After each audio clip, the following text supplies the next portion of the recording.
నమస్తే welcome to 69 TV Telugu నేను జితేంద్ర బులెటిన్లోకి వెళ్లే ముందు హెడ్లైన్స్ చూద్దాం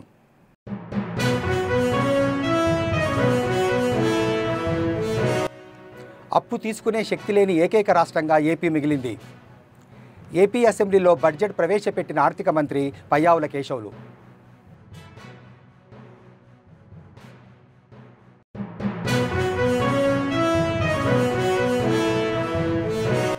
ఏపీలో 2047 నాటికి $2.4 ట్రిలియన్ ఆర్థిక వ్యవస్థే లక్ష్యం అసెంబ్లీలో వ్యవసాయ బడ్జెట్ ప్రవేశపెట్టిన మంత్రి అచ్చెన్నాయుడు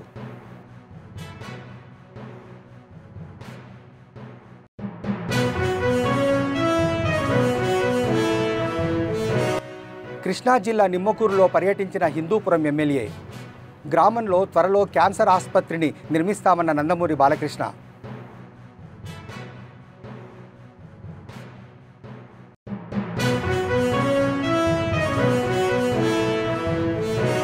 కేసుకు సంబంధం లేని ప్రశ్నలతో వంశీని పోలీసులు విసిగిస్తున్నారు జైల్లో ఆరోగ్యపరమైన సమస్యలతో బాధపడుతున్నారన్న భార్య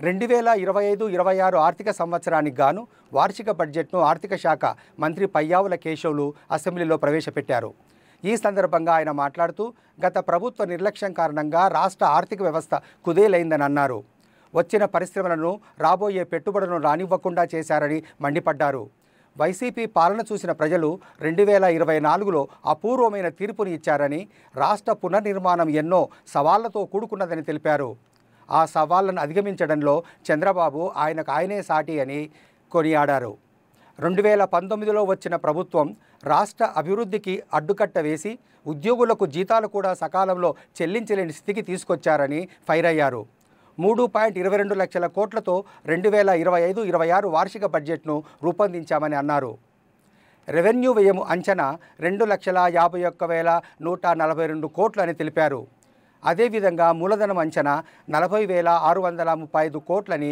సభలో వివరించారు కౌటిల్యుడు అర్థశాస్త్రంలో చెప్పినట్టు సామాన్యుల సంతోషమే రాజు సంతోషం వారి సంక్షేమమే ఆయన సంక్షేమం రాజు తన వ్యక్తిగత ప్రయోజనాలు సంక్షేమం గురించి ఎన్నడూ ఆలోచించకూడదు ప్రజల ఆనందంలోనే తన ఆనందాన్ని పొందడానికి ఎల్లప్పుడూ ప్రయత్నించాలి నందరాజ వంశపు దుర్మార్గపు పాలన తర్వాత సుసంపన్నమైన మరియు న్యాయపాలనను స్థాపించడంలో చంద్రగుప్త మౌర్యుడికి కౌటిల్యుడి మార్గదర్శకం వహించినట్లే గత ప్రభుత్వ పాలనలోని విధ్వంసకర విధానాల తర్వాత గౌరవనీయ ముఖ్యమంత్రి గారు పారదర్శక సంక్షేమం మరియు శాంతి భద్రతలతో కూడిన పాలనతో ప్రగతిపథం వైపు నడిపిస్తున్నారు మన రాష్ట్ర పునర్నిర్మాణం కోసం ముఖ్యమంత్రి గారు నిరంతరం శ్రమిస్తున్నారు మన రాష్ట్రంలో లభ్యమవుతున్న మౌలిక సదుపాయాల అవసరాలను బేరీజు వేసి కొత్త ఆర్థిక వృద్ధి అంశాలను గుర్తించి కొత్త విధి విధానాలతో రాష్ట్ర పురోగమనానికి కావాల్సిన విధానాన్ని సంస్కరణలను తీసుకువచ్చారు గౌరవ ముఖ్యమంత్రి శ్రీ నారా చంద్రబాబు నాయుడు గారు మన రాష్ట్రాభివృద్ధి కోసం 1990వ దశకంలోనే విజన్ 2020 డాక్యుమెంట్ను రూపొందించారు అప్పటి ప్రతిపక్షాలు ఆ ఆలోచనని విమర్శించాయి కానీ నేటి హైదరాబాద్ను చూసినట్లయితే వారి విజన్ సాకారమైంది ఇదే ఆయన దార్శనికతకు సామర్థ్యానికి నిదర్శనం మళ్ళీ 2024లో మరొక గొప్ప విజన్ను దిశానిర్దేశం చేస్తూ గౌరవ ముఖ్యమంత్రి గారు స్వర్ణాంధ్ర 2047కు శ్రీకారం చుట్టి రాష్ట్రాభివృద్ధికి మార్గనిర్దేశనం చేశారు 15% పైగా రాష్ట్ర స్థూల దేశీయ ఉత్పత్తి వృద్ధి రేటును స్థిరంగా సాధించడం తలసరి ఆదాయాన్ని పెంచడం పేదరికాన్ని రూపుమాపడం ద్వారా అభివృద్ధి ఫలాలను అత్యంత అణగారిన వర్గాలకు అందించడమే దీని లక్ష్యం మా ప్రభుత్వం స్వర్ణాంధ్ర 2047 దిశగా పనులను మొదలుపెట్టింది ఇందులో భాగంగా పాత విధానాల్లోని లోపాలను సరిచేస్తూ నూతన ఇసుక విధానం ఎక్సైజ్ విధానం ఆంధ్రప్రదేశ్ పారిశ్రామిక అభివృద్ధి విధానం లాంటి ఎన్నో విధానాలను తీసుకొచ్చింది అప్పులు చేయడమే తప్ప అప్పులు తీర్చడాన్ని మరిచిన గత ప్రభుత్వం తప్పుడు విధానాలను సరిచేస్తున్నాం ప్రభుత్వం కాంట్రాక్టర్లను బ్లాక్ లిస్టులో పెట్టడం చూసాం కానీ గత పాలకుల విధానాల వల్ల ఆంధ్రప్రదేశ్ ప్రభుత్వాన్నే కాంట్రాక్టర్లు బ్లాక్ లిస్టులో పెట్టి పనులు చేయడానికి ముందుకు రాని పరిస్థితి ఏర్పడింది ఈ పరిస్థితి నుంచి రాష్ట్రాన్ని తప్పించాం 24 నుండి రాష్ట్ర ఆర్థిక వ్యవహారాలను సమర్థవంతంగా నిర్వహించడం ద్వారా రాష్ట్ర ప్రభుత్వాన్ని గాడిలో పెడుతున్న విధి విధానాలను ముచ్చుకు కొన్ని తెలియజేస్తున్నాను. జూన్ 12, 2020 నాటికి ఉన్న 23,556 కోట్ల రూపాయలను, వేల కోట్ల రూపాయల బకాయిలను చెల్లించాం. అధ్యక్ష, గత ప్రభుత్వం 93 కేంద్ర ప్రాయోజిత పథకాలను నిలిపివేసింది. 9,371 కోట్ల రూపాయల బకాయిలను చెల్లించడం ద్వారా 74 పథకాలను మా ప్రభుత్వం పునఃప్రారంభించింది. దీనివల్ల కేంద్రం ప్రభుత్వం నుంచి మన రాష్ట్రానికి మరిన్ని నిధులు అందాయి. దేశం, రాష్ట్రం అభివృద్ధికి దోహదపడేది వ్యవసాయ రంగమని మంత్రి అచ్చెన్నాయుడు అన్నారు. రాష్ట్ర వార్షిక బడ్జెట్లో భాగంగా వ్యవసాయ బడ్జెట్ను ఆయన నేడు అసెంబ్లీలో ప్రవేశపెట్టారు. రైతులకు మనసారా నమస్కరిస్తూ వ్యవసాయ బడ్జెట్ను సభ ముందుంచారు. ప్రధాన వనరైన వ్యవసాయాన్ని ప్రాథమిక రంగంగా గుర్తించామని మంత్రి ఈ సందర్భంగా తెలిపారు. రైతులను స్థితిమంతులుగా చూడాలని ఆకాంక్షిస్తూ స్వర్ణాంధ్ర 2047 లక్ష్యాన్ని సాధించే దిశగా అడుగులు వేస్తున్నట్టు చెప్పారు. వికసిత్ భారత్ 2047కు అనుసంధానంగా ఏపీని ప్రగతి పథంలో ముందుకు తీసుకెళ్తామని చెప్పారు. 2047 నాటికి $24 ట్రిలియన్ ఆర్థిక వ్యవస్థగా రాష్ట్రాన్ని మార్చాలని లక్ష్యంగా పెట్టుకున్నామని మంత్రి వెల్లడించారు. సత్యమని గ్రహించి ఈ ప్రభుత్వం అందుకే ప్రధాన వనరైన వ్యవసాయాన్ని ప్రాథమిక రంగంగా గుర్తించి దానిని పరిపుష్టి చేసి రైతులను స్థితిమంతులుగా చూడాలని ఆకాంక్షిస్తూ స్వర్ణాంధ్ర 2047 లక్ష్యాన్ని సాధించే దిశగా అడుగులు వేస్తున్నాం. వ్యవసాయ శాఖ ఆధునిక టెక్నాలజీని ఉపయోగించి రైతులకు సాగు ఖర్చులు గణనీయంగా తగ్గించవలనని, ప్రకృతి వ్యవసాయం వైపు మళ్లాలని, అధిక ఆదాయ పంటలు సాగుపై దృష్టి సాధించాలని, ఎగుమతికి అనువైన మరియు సన్న వరి రకాల సాగుని ప్రోత్సహించాలని మన ముఖ్యమంత్రి గారు శ్రీ నారా చంద్రబాబు నాయుడు గారు దృఢ సంకల్పంతో ఉన్నారు. వికసిత్ భారత్ 2047కి అనుసంధానంగా మన రాష్ట్ర ప్రగతి పదంలో ముందుకు నడిపించి 2047 నాటికి $2.4 ట్రిలియన్ ఆర్థిక వ్యవస్థగా మార్చాలని, ప్రజల తలసరి ఆదాయం $43,000గా సాధించాలని ప్రభుత్వం లక్ష్యంగా పెట్టుకొని 10 మార్గనిర్దేశక సూత్రాలతో స్వర్ణాంధ్ర 2047 ప్రణాళిక రూపొందించింది. స్వర్ణాంధ్ర 2047 మార్గనిర్దేశక 10 సూత్రాల్లో ఫార్మర్ అండ్ అగ్రిటెక్ అనేది వ్యవసాయ రంగానికి సంబంధించినటువంటి సూత్రం.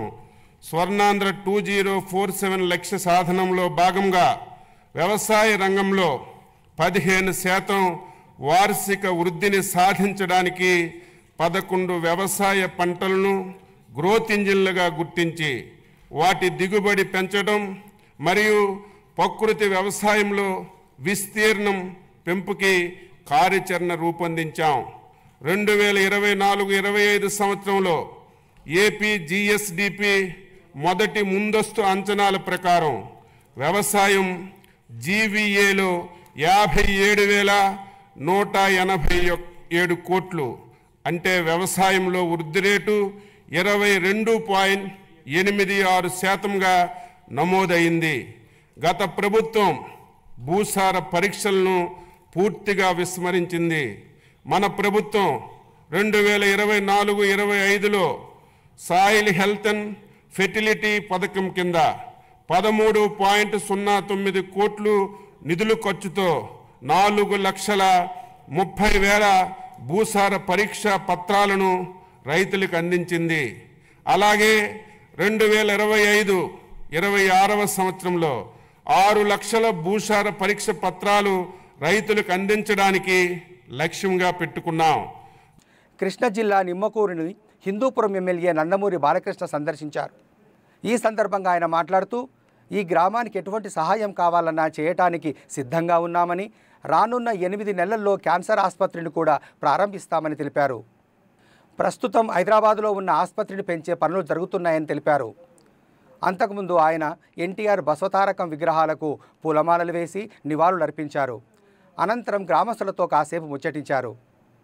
జై బాలయ్య, జై జై బాలయ్య, జై బాలయ్య, జై జై బాలయ్య, జై బాలయ్య, జై జై బాలయ్య.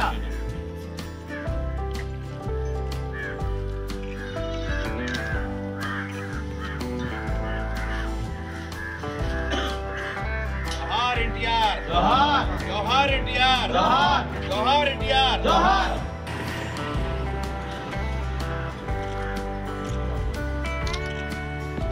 జోహార్ బస్తాన్ గారు జోహార్ జోహార్ బస్తాన్ గారు జోహార్ జోహార్ బస్తాన్ గారు జోహార్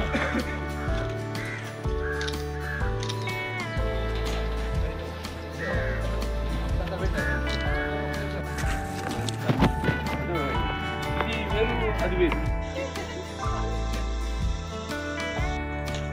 క్యాన్సర్ హాస్పిటల్ చూసుకుంటూ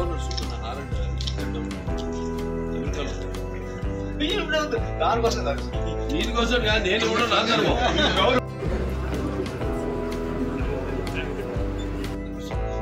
అంటే ఆరండి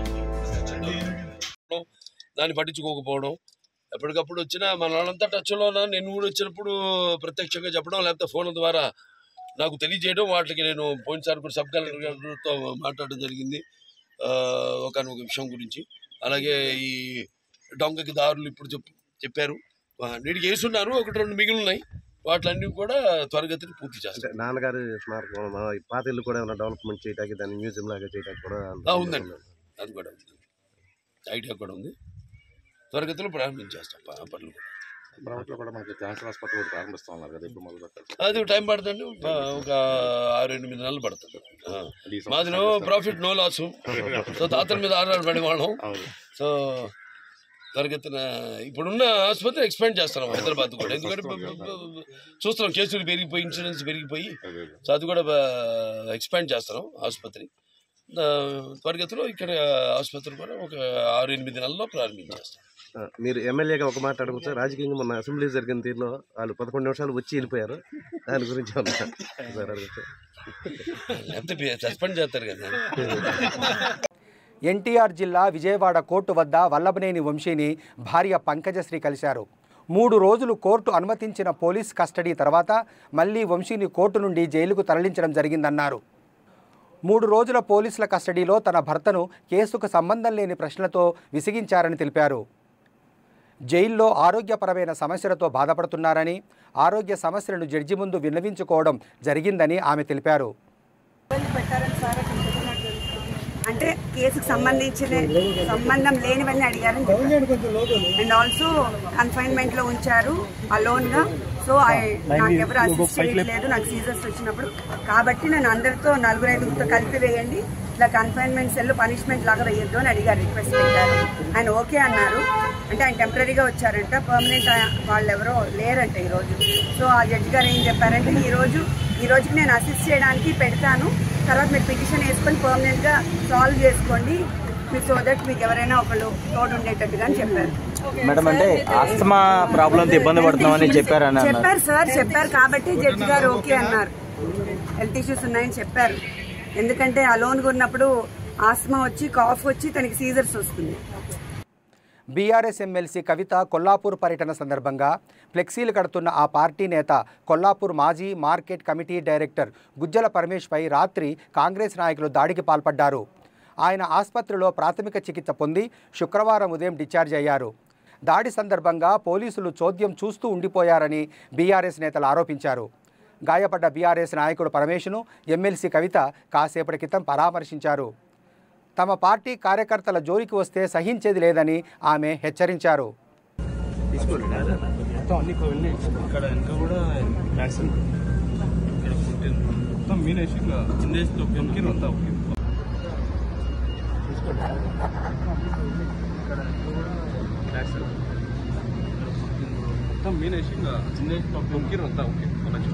పోలీసులు వచ్చినాక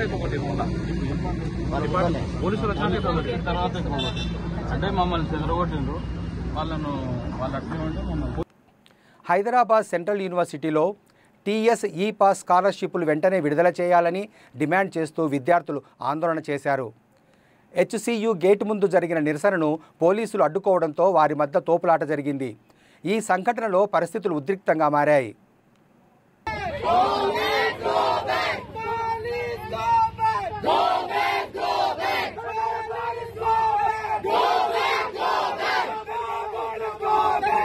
Paying for my earrings? Are you paying for my food?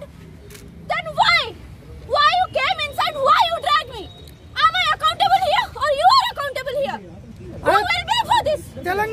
Police होश में हो। It's been 2 years. We have given several representations. Our people went and met the officers. Still now it's not happening. Of course we'll come out. It is also general footage. Ichchapuram railway station ఆవరణలో గంజాయి తరలిస్తున్న 6 వ్యక్తులను పోలీసులు arrest చేశారు. పట్టణంలో సాధారణ తనిఖీలు చేయగా ఒడిశా రాష్ట్రానికి చెందిన 6 వ్యక్తుల నుంచి 47 కేజీల గంజాయి, 7 సెల్ ఫోన్లను స్వాధీనం చేసుకున్నామని కాశీబుగ్గ డీఎస్పీ అప్పారావు తెలిపారు. ఒడిశాలో ఓ రైతు వద్ద కొని కేరళకు తరలిస్తున్నట్టుగా దర్యాప్తులో తేలిందన్నారు. ఎవరైనా గంజాయి రవాణా చేసినా, అమ్మినా, కొనుగోలు చేసినా కఠిన చర్యలు తీసుకుంటామని డీఎస్పీ తెలిపారు. ఇచ్చాపురం టౌన్ పోలీస్ స్టేషన్లో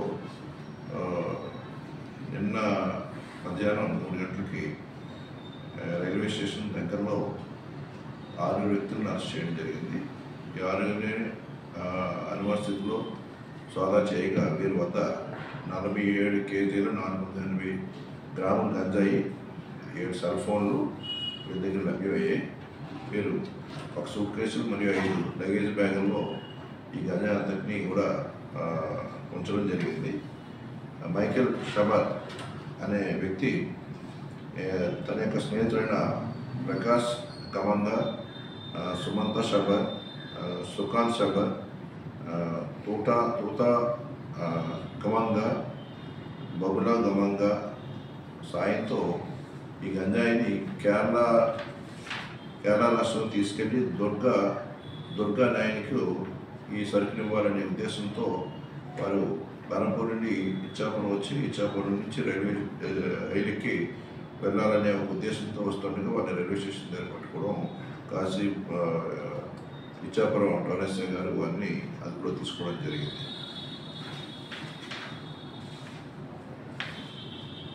ఈ సందర్భంగా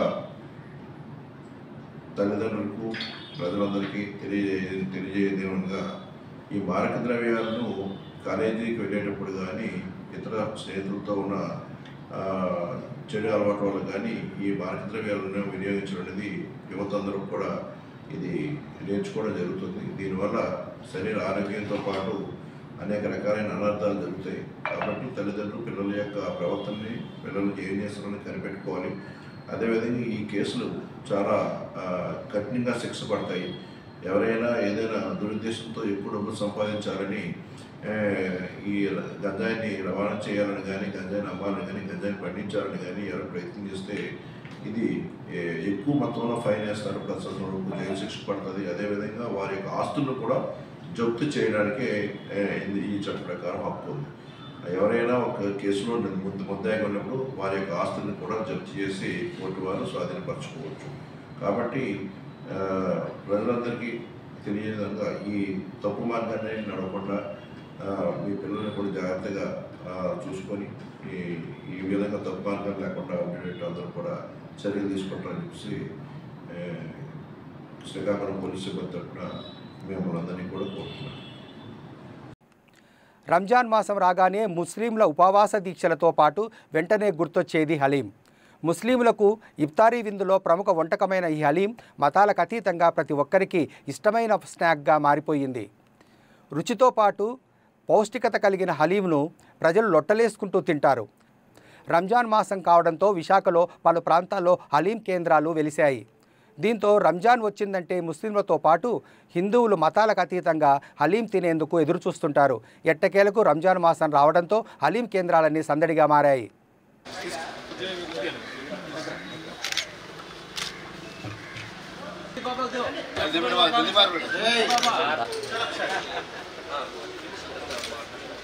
పిలువబడే మొహమ్మద్ ప్రవక్త ద్వారా స్థాపించిన రంజాన్ మాసం శుభాకాంక్షలు. మరి మా ప్రవక్త గారు రంజాన్ నెల రంజాన్ ముఖ్యంగా 30 రోజులు ఉపవాసాలు ఉండమని మాకు కఠినమైన ఉపవాసాలు ఉండడానికి మంచి అవకాశం ఇచ్చారు. దానివల్ల ఎన్నో ఆరోగ్యంగా మంచి ఆరోగ్యం బాగుపడాలి. 12 నెలల్లోనే ఒక నెల రోజులు ఉపవాసం ఉంటే మన శారీరకంగా కూడా చాలా దృఢంగా స్ట్రాంగ్గా తయారవుతాము. ముఖ్యంగా ఈరోజు ఈ దిల్సే హైదరాబాదీ హలీంకి ఈ షాప్ని ఓపెన్ చేయడానికి వచ్చిన కానీ వీళ్ళందరూ అంత టైం తీసుకొని కేవలం మన మీద ప్రేమతో దిల్సే హైదరాబాదీ హలీం అని ఒక బ్రాండ్ని ఇక్కడ పరిచయం చేసి 14 సంవత్సరాలు అయింది. ఈ పరిచయానికి చాలా కొద్దిగా రోజు రోజు ఆనందంగా పెరుగుతుంది. ఎందుకంటే రంజాన్ ఎప్పుడు వస్తుందంటే ముస్లిం సోదరుల కన్నా ఎక్కువగా మన హిందూ క్రైస్తవ సోదరులు చాలా ఎక్కువ వెయిట్ చేస్తుంటారు. ఎందుకంటే హలీం అనేది నెల రోజులకు ఒకసారి దొరుకుతుంది, నెల రోజులే దొరుకుతుంది సంవత్సరానికి. ఆ నెల రోజులు కోసం సంవత్సరం మొత్తం నన్ను అడుగుతూనే ఉంటారు. ముఖ్యంగా మా ఈ బ్రాంచ్ కోసం ఆ దేవుడు దయ వల్ల, కృప వల్ల, గురుగారి ఆశీర్వాదం వల్ల సంవత్సరానికి మంచి డెవలప్ అవుతుంది. వీటన్నిటిని హైలైట్ చేసిన నా యొక్క కౌంటర్ చూడండి, చుట్టూ మా పేపర్ కటింగ్లో మీడియా ఛానల్ ప్రింట్స్ ఉంటాయి. మీ యొక్క సపోర్టు నిజంగా చాలా అమోఘమైంది, అద్భుతమైంది. విశాఖలోని శివరాత్రి జాగరణ అనంతరం పుణ్యస్నానానికి ఆర్కే బీచ్కు వచ్చిన ఆటో డ్రైవర్ నూకరాజు ప్రమాదవశాత్తు సముద్రంలో మునిగిపోయారు. అక్కడే ఉన్న బీచ్ లైఫ్ గార్డ్ స్పందించి మునిగిపోతున్న వ్యక్తిని కాపాడి ప్రాణాలతో ఒడ్డుకు చేర్చాడు. దీంతో లైఫ్ గార్డుకు నూకరాజు కృతజ్ఞత తెలిపాడు.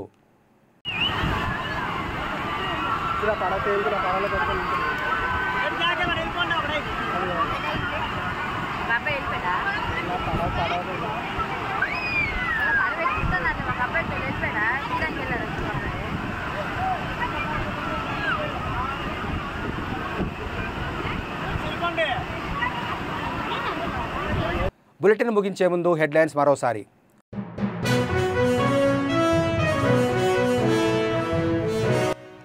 అప్పు తీసుకునే శక్తి లేని ఏకైక రాష్ట్రంగా ఏపీ మిగిలింది. ఏపీ అసెంబ్లీలో బడ్జెట్ ప్రవేశపెట్టిన ఆర్థిక మంత్రి పయ్యావుల కేశవులు.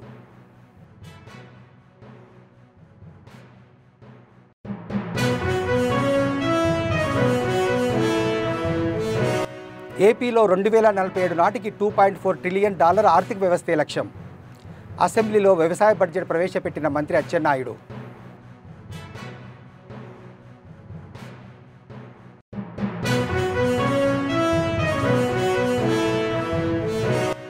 కృష్ణా జిల్లా నిమ్మకూరులో పర్యటించిన హిందూపురం ఎమ్మెల్యే. గ్రామంలో త్వరలో క్యాన్సర్ ఆసుపత్రిని నిర్మిస్తామన్న నందమూరి బాలకృష్ణ.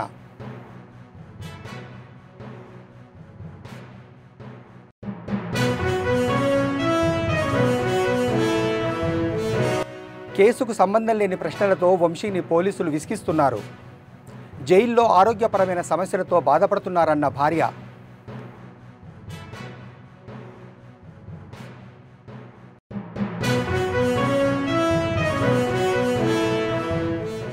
మరిన్ని అప్డేట్స్ కోసం చూస్తూనే ఉండండి 69 టీవీ తెలుగు.